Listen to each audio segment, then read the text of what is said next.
What's going on, guys? Welcome back to WWE Network and Show, where I, Graham G.S. Matthews, break down all the original content I watch on the WWE Network and on Peacock. And today we're talking the April 19th, 2021 edition of Raw Talk.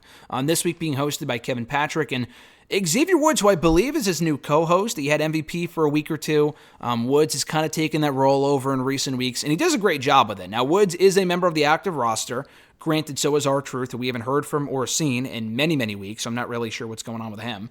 But Woods, I think, is even better at this role because he kind of cut out the goofiness and he's still entertaining.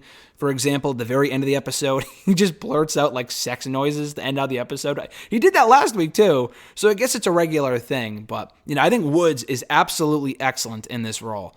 So meanwhile, he brings up how he's been taking guitar lessons, and that's why he thought he would do what he did on Raw this week in playing guitar to interrupt Elias and Jackson Riker. He and Kevin recap the rest of Raw, including Charlotte attacking a referee, which we get more news on this episode. The first guest they have on is MVP. No idea where Bobby Lashley was. I don't think he was on Raw this week. It was just MVP, so hopefully he's okay and he's not sick or whatever. Maybe he was. I don't know. But yeah, Woods congratulates MVP on taking Bobby Lashley to that next level, despite the fact they don't like each other and they spend a couple of minutes kind of going back and forth and teasing tension, blah, blah, blah.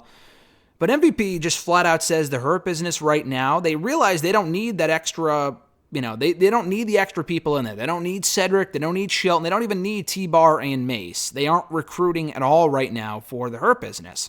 And he again admits, after what we heard on Raw, he had nothing to do with Mace and T-Bar. And he discusses whether he respects them or not, and he says that nobody is beating Bobby Lashley anytime soon.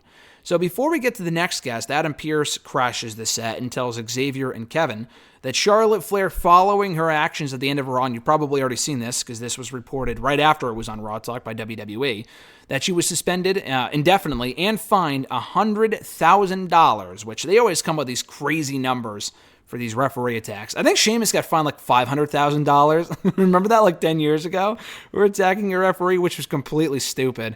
But yeah, they just discussed that. I don't know when or how long she'll be out for. She literally just came back a week ago, so it's just weird. But anyway, the next couple of people they have on are Lana and Naomi, and Lana says that what goes around comes around, which is why Naomi, or rather Nia and Shayna lost their match on Monday to Lana and Naomi. And after bullying them for so many weeks, what goes around comes around. And she says a win is a win, despite the fact it was a distraction that earned them the victory. She also brings up whether they deserve a shot at the championship. They do. They say they do deserve a shot at the championship after beating the champions on Raw. And Lana says they can do it all. They can dance, they can entertain, they can bring it in the ring, and they can win matches.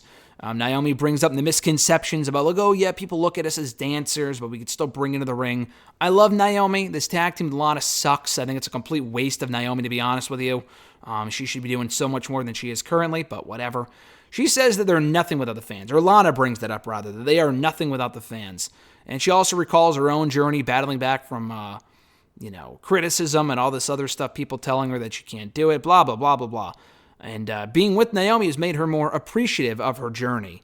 And she says that they need to believe in themselves before anyone else can believe in them. So pretty generic shit. I like Naomi, but this Lana stuff is just not working. I mean, the whole tag team division for the women is just not working because they just don't give a fuck about the division. I mean, did you see what happened on Raw this week? It was completely terrible.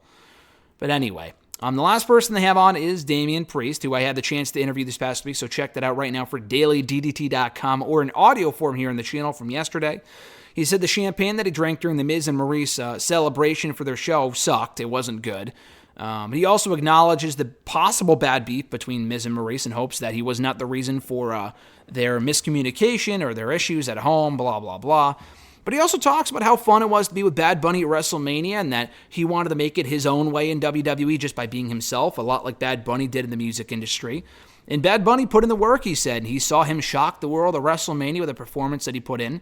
And it was one of the coolest feelings ever, being one of his friends, being one of his good friends.